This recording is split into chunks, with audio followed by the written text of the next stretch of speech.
Paghahanda sa pasukan sa Patnubay Academy at Mother Teresa Coleo de Noveleta, isinasagawa na.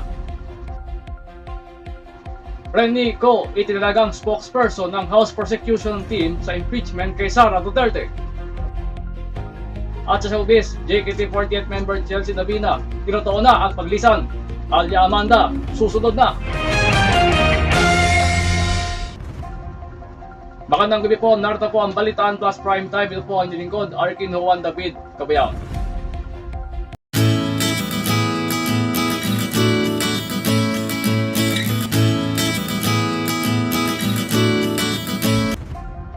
Mga kabalitaan, pagpapaghahanda sa pasukan sa Patnubay Academy at Mother Teresa Coleo de Noveleta, puspusan na po sa mga oras na ito.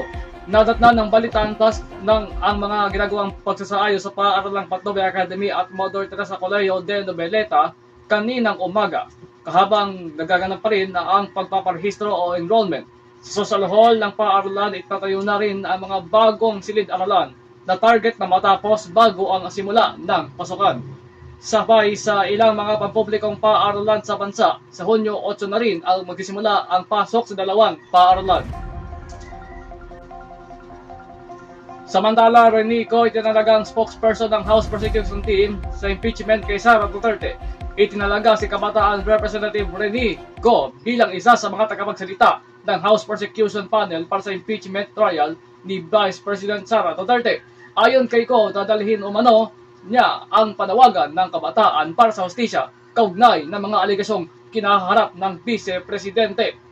Kabilang si Co sa mga magiging spokesperson ng House Prosecution Panel na binubuo ng 11 mga mambabatas mula sa mababang kapulungan ng Kongreso.